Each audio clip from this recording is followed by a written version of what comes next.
every day we get a little bit better in terms of as we draw closer to the landfall.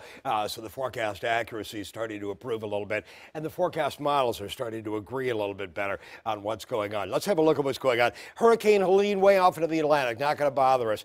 Tropical Storm Isaac, not going to bother us either, but I just want to let you know they're there. Hurricane Florence looking pretty healthy and likely getting a lot healthier here in the next 24 hours. I want to show you the latest on this storm. It is indeed a major hurricane. There's where we are, a couple of stray showers and thunderstorms into the region, but we want to focus in on what's going on with Florence. 140-mile-an-hour winds moving to the west-northwest now at about 17 miles an hour. Here's where it is by tomorrow afternoon. Category 4 storm, almost a Category 5. Now, with a storm this strong, this is going to push the tide out way ahead of it. We're already seeing tides run a little bit high.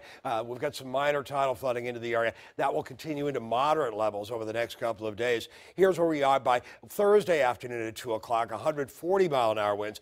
And then it's likely to make landfall Friday morning. That's a little bit later than earlier projections of yesterday, for example. So making landfall around 11 o'clock in the morning. There's where it is by 2 in the afternoon. It's weakened already just a little ways inland to the northeast of the Wilmington area, 115 miles an hour. Still a very, very strong Category 3 storm and likely producing big devastation if it follows right along this track. Now, it could be within this cone on up toward Ocracoke or all the way on down toward the state line of North Carolina and South Carolina. Now we move on in from there and show you where it is. Again, there's where it is at 2 o'clock in the morning on to Saturday afternoon, 45-mile-an-hour winds. And then from there on in, it becomes a tropical depression. And you'll note I've added all of these forecast models, and the vast majority of them are right on through here and then recurving it right on through about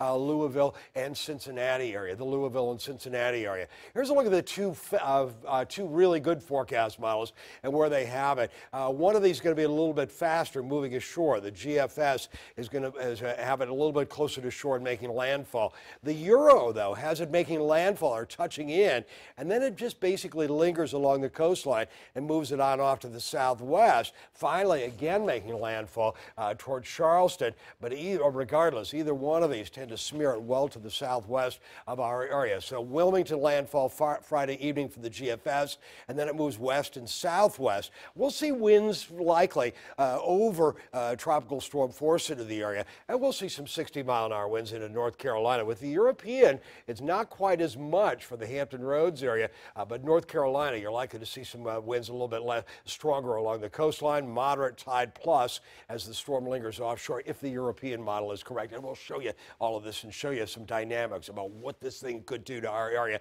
That'll be coming up with a full forecast.